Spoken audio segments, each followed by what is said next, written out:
In the name of God, source and clarity. Amen. Please be seated.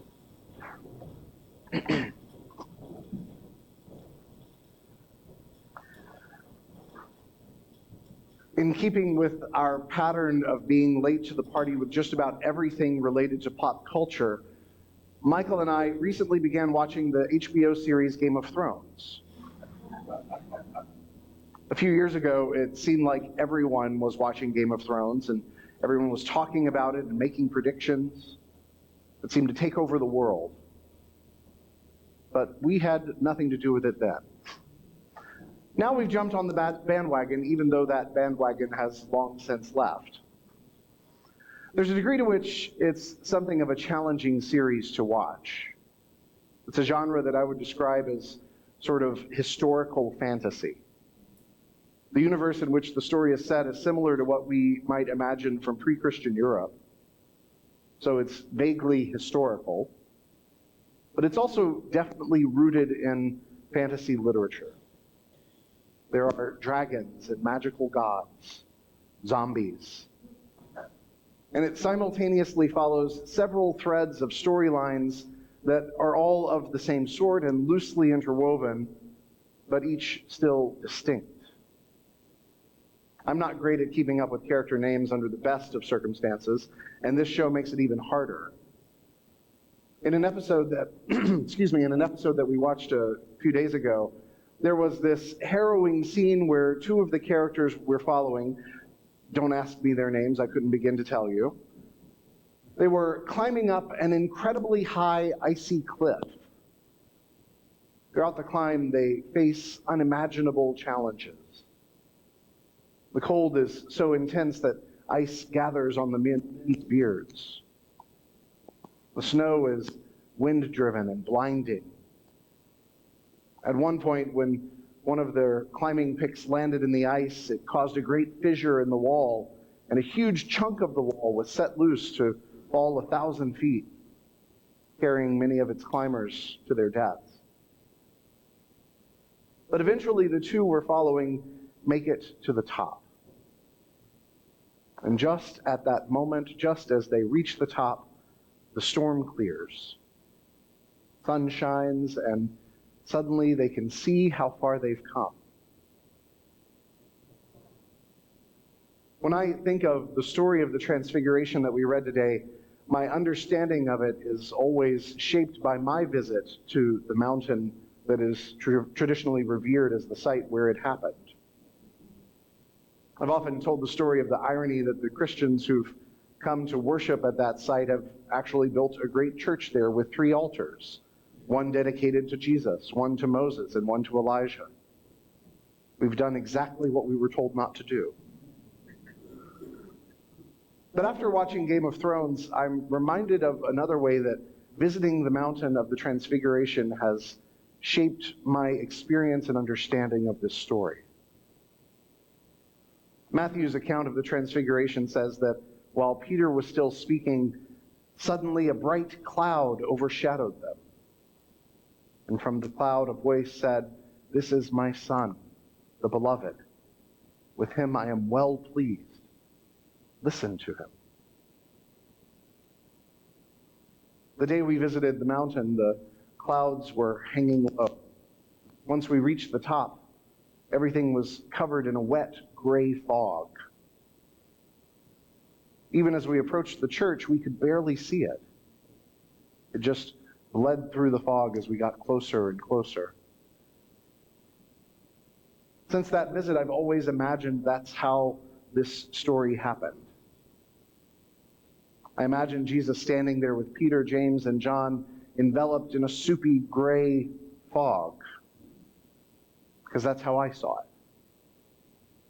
It was hard for me to imagine it existing in any other way. But in that scene from Game of Thrones, as these two characters reached the top and everything suddenly became clear, it occurred to me that that must have been a bit more what it was like for Jesus' disciples. Not with their vision obscured by the presence of the divine, but by suddenly previously unimagined clarity. clarity about where they had been, and clarity about where they were headed. In Advent every year, one of the main messages that I try to convey is that Advent is about preparing us to see Christ in new ways. Similarly, Christmas is very much about practicing seeing Christ in our real lives all around us. Epiphany and the weeks since then have been about learning from this newly seen, real in our lives Christ. Today is the last Sunday after the Epiphany, the last Sunday before we begin our Lenten observance, before we radically shift the way we practice this faith for a season. We've been given opportunities to see Christ in new ways and to learn from that encounter.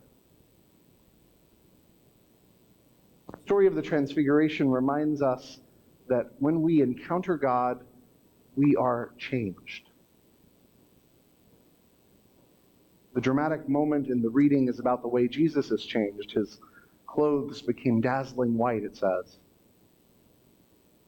But perhaps an even more significant change is the way the disciples began to see him differently.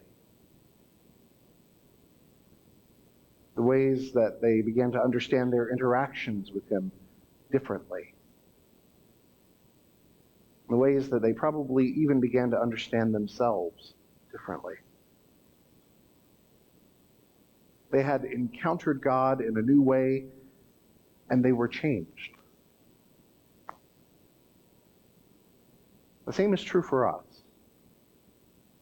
When we encounter God, when we are open to seeing that God is all around us and we really recognize God's presence among us, we leave that moment, whenever it is, as changed people. It's not like a dense gray cloud enveloping you. It's more like that moment in Game of Thrones. New clarity, new vision, a new perspective that was previously obscured.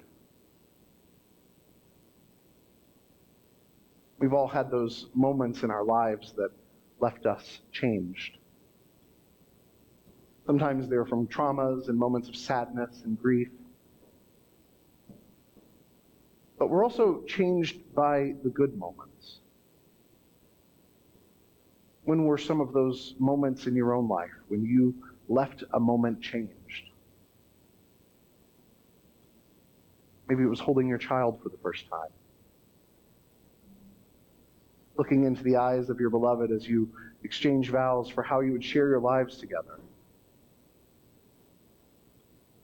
Maybe it was sometime when you believed deeply that a prayer had been answered. The common thread that runs through those times when we are changed for the better is that they invariably happen in the presence of love. When we encounter God, we are changed. And when we encounter love, we are changed. Because the two exist in tandem. God is in love, and love is in God. Even if the clouds around us don't suddenly part in the deepest recesses of our hearts and souls and spirits, they do. The clouds part and we can see clearly in a new way.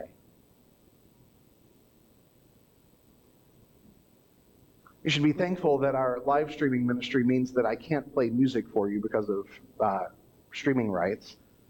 Because right now, the one thing that I want to do more than anything else is to play Barbra Streisand singing "On a Clear Day You Can See Forever."